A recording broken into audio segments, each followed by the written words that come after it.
Medical board ने शहबाज गिल को सेहतमंद करार दे दिया। पीटीआई रहनुमा शहबाज गिल पर तशद्दुद नहीं हुआ। मेडिकल रिपोर्ट्स का ये मतन है। शहबाज गिल की तबीयत पुरानी बीमारियों की वजह से ख़राब हुई। पिम्स अस्पताल की मेडिकल टीम ने मुत्तफ़िका तौर पर डिस्चार्ज करने का फैसला किया और शहबाज गिल को मेडिकल टीम की जानिब से सेहतमंद करार दे दिया गया है। मेडिकल बोर्ड ने शहबाज गिल को सेहतमंद करार दे दिया। पीटीआई रहनुमा शहबाज गिल पर तशद्दुद नहीं हुआ। मेडिकल रिपोर्ट बोर्ड की रिपोर्ट का ये मतन है। शहबाज गिल की तबीयत पुरानी बीमारियों की वजह से ख़राब हुई। रिपोर्ट में ये भी बताया गया है पिम्स अस्पताल की मेडिकल टीम ने मुत्तफ़िका तौर पर डिस्चार्ज करने का फैसला किया है। मेडिकल बोर्ड की जानिब से शहबाज गिल को सेहतमंद करार दे दिया गया है। पीटीआई रहनुमा शहबाज गिल पर तशद्दुद नहीं हुआ।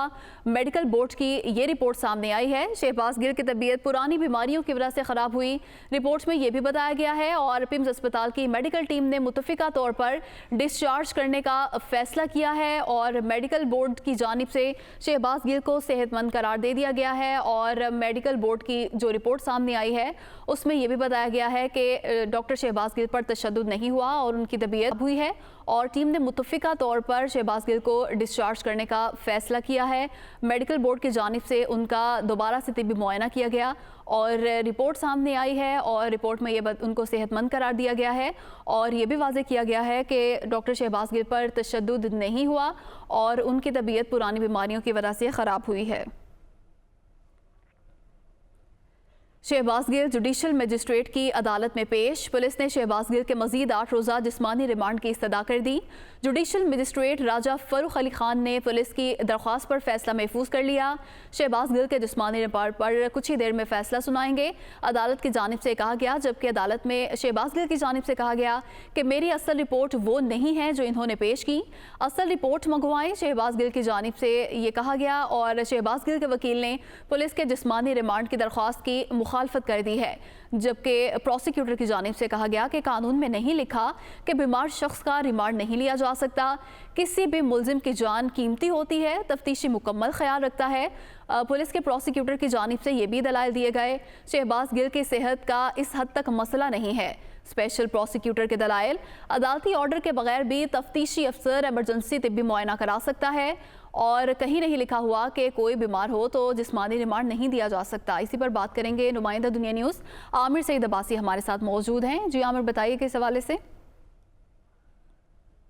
जी, इस्लामाबाद की सेशन कोर्ट में इस वक्त शहबाज गिल को मुंतकिल कर दिया गया है दोबारा उनकी एम्बुलेंस में और जुडिशल मैजिस्ट्रेट ने फैसला महफूज कर लिया है। जो जिस्मानी रिमांड की इस्तदा की गई थी पुलिस की तरफ से, इस पर अदालत ने फैसला महफूज कर लिया है जो 30 मिनट के बाद सुनाया जाएगा। जुडिशल मैजिस्ट्रेट की अदालत में जब शहबाज गिल को पेश किया गया तो इस मौके के ऊपर जो है शहबाज गिल हैं, उन्होंने अदालत को बताया कि उनको सांस लेने में बहुत ज़्यादा दुश्वारी का सामना है, लिहाजा उन्हें मास्क फराहम नहीं किया जा रहा, जिस पर अदालती हुक्म पर उन्हें मास्क भी फराहम किया गया और जो ऑक्सीजन सिलेंडर है वो फराहम किया गया। जिस्मानी रिमांड की इस्तदा की पुलिस ने 8 रोज़ा जिस्मानी रिमांड की इस्तदा की और ये बताया कि शहबाज गिल से तफ्तीश करनी है।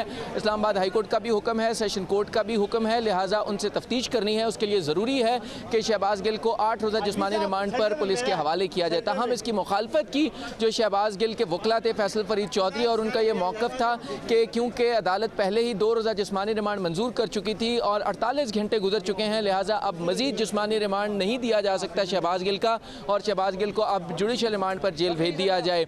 इस मौके पर अदालत ने यह इस्तफसार किया कि पहले जो 2 रोज़ा जिस्मानी रिमांड था वही मुकम्मल नहीं हुआ तो मज़ीद कैसे जो है वो किया जा सकता है, जिस्मानी रिमांड उनका कैसे एक्सटेंड किया जा सकता है, क्योंकि शहबाज गिल के जो वकला थे उनका ये मौक़िफ़ था कि जो 48 घंटे थे वो मुकम्मल हो चुके हैं, लिहाजा उसमें तौसीह नहीं की जा सकती। ताहम अदालत ने यह इस्तफसार किया कि हमने ये देखना होगा कि क्या 48 घंटे के अंदर जो 2 रोज़ा जिस्मानी रिमांड सेशन कोर्ट ने मंजूर किया था, क्या उन 48 घंटे में पुलिस ने कोई तफ्तीश की है, शहबाज गिल से वो तफ्तीश कर सके हैं या नहीं कर सके।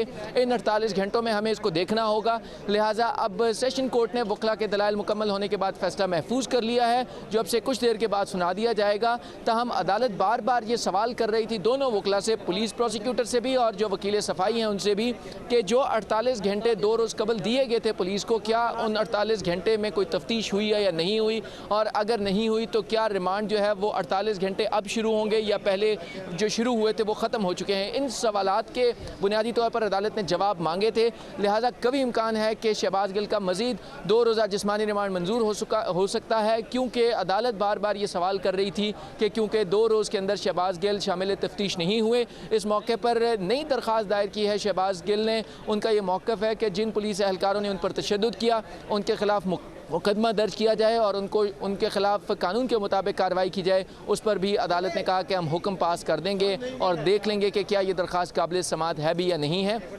इस मौके पर पुलिस ने मुकम्मल रिकॉर्ड भी पेश किया और जो उनकी नई मेडिकल रिपोर्ट थी शहबाज गिल की वो भी अदालत में पेश की और ये बताया कि शहबाज गिल जो क्रॉनिक बीमारियों का शिकार हैं, जो पुरानी उनकी बीमारियां हैं, एस्थमा है, दमा है, उस बीमारी की वजह से उनको 2 रोज़ तक इस्लामाबाद के पिम्स अस्पताल में रखा गया था और उनको शामिल तफ्तीश नहीं किया जा सका। लिहाजा हमने मुकदमे की तफ्तीश मुकम्मल करनी है और उस तफ्तीश मुकम्मल करने के लिए ज़रूरी है कि शहबाज गिल का जिस्मानी रिमांड दिया जाए और जो मेडिकल ग्राउंड से शहबाज गिल ने ली हैं वो मुनासिब नहीं है कि उनके ऊपर किसी किस्म का तशद्दुद किया गया है। पुलिस ने इसकी मुखालफत की है और तरदीद की है और एक बार फिर ये बताया है कि शहबाज गिल का 2 रोज़ा जिस्मानी रिमांड हर सूरत दरकार होगा ताकि मुकदमे की तफ्तीश को आगे बढ़ाया जा सके। जी, काफ़ी इम्कान है कि मज़ीद जिस्मानी रिमांड दे दिया जाए। आमिर सईद अब्बासी, बहुत शुक्रिया, आपने तफसीलात से आगाह किया।